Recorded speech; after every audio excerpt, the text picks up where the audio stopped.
ফেলে আসা অতিথি নতুন করে চারা দিয়ে উঠলো স্রোত সার্থকের জীবনে। হ্যাঁ বন্ধুরা, ভিডিওতে লাইক দিয়ে দেখতে থাকুন। স্রোত বিদস্তার কথা শোনা মাত্রই বলতে থাকে যে আচ্ছা, আপনি এতটা আগ্রহ করে সার্থকের সাথে কথা বলার কেন চেষ্টা করছেন বলুন তো।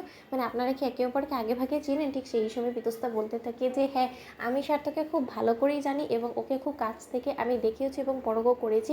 আসলে দুর্ভাগ্যবশত কিছু একটা কারণে আমাদের মধ্যকার সম্পর্কটা একটু বিগড়ে গিয়েছে, এছাড়া কোনো কিছু না। নয়তো বা সার্থকও আমাকে খুব ভালো করে চিনি। কি সার্থক? ঠিক সেই সময় সার্থক বলতে থাকে যে স্রোত, তোমাকে আমি একবার যে কথাটা বলেছি তুমি কি সেটা শুনতে পাও না? তোমাকে আমি বললাম না যে চলো আমাদের আরও অনেক জায়গা ঘোরা বাকি আছে, চলো বরঞ্চ আমরা সেখানে চলে যাই।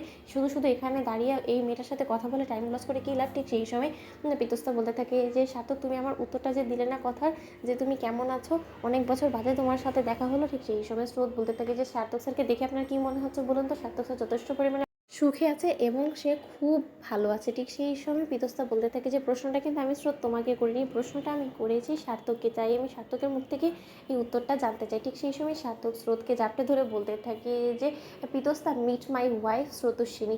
ও হলো গিয়ে আমার ওয়াইফ। আর তুমি জানতে চাইছিলে না যে আমি আদৌ সুখে আছি কিনা? হ্যাঁ, I am really very happy.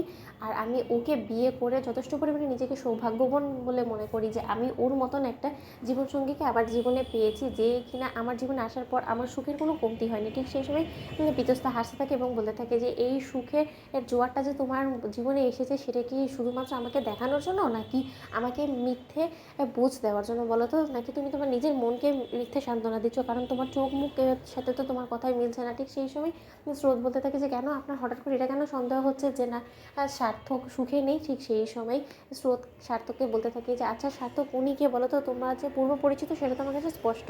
তখন পিতস্তা বলতে থাকে যে তোমাকে হয়তো বা সার্থক তার অতীত জীবন সম্পর্কে কোনো কিছু এখনও জানেনি, তার জন্য হয়তো বা তুমি এখনও পর্যন্ত অজানাই রয়ে গিয়েছো। ও আমার সম্পর্কে তোমাকে কিছু বলুক আর না বলুক, আমি তোমাকে আমার পরিচয়টা দিয়ে দিচ্ছি। আমি হলো গিয়ে পিতস্তা, সার্থকের গার্লফ্রেন্ড ছিলাম। তখন এই কথা বলা মাত্র স্রোত বলতে থাকে যে ও পিতস্তা, তার মানে আপনারই নাম তাই না? আমি আপনার সম্পর্কে অনেক শুনেছি, আর আপনার একটা ভুল ধারণা হয়ে গিয়েছে যে সার্থক স্যার আমাকে আপনার সম্পর্কে কোনো কিছু জানায়নি। আমি সম্পূর্ণরূপে আমার সার্থক স্যারের অতীত জীবন সম্পর্কে সব কিছু জানি এবং সেই সব কিছু জেনেই আমি ওনাকে অ্যাকসেপ্ট করে নিয়েছি। ঠিক সেই সময় সার্থক বলতে থাকে যে শুনতে পেয়েছো তো, ও আমার অতীত জীবন সম্পর্কে সব কিছু জেনেই আমাকে অ্যাকসেপ্ট করেছে। আর আমি নিজেকে যথেষ্ট পরিমাণে সৌভাগ্যবান বলে মনে করি যে ওর মতো একটা জীবনসঙ্গীকে আমি আমার জীবনে পেয়েছি। কারণ ওর মতন জীবনসঙ্গী যদি আমার জীবনে না আসতো, তাহলে হয়তো বা আমি আসল ভালোবাসার মানেটাই বুঝতে পারতাম না। পিতস্তা, তুমি চলে যাওয়ার পর থেকে একমাত্র সেই একজন মানুষ ছিল যে কিনা আমাকে ভালোবাসার আসল মানেটা বোঝাতে পেরেছে।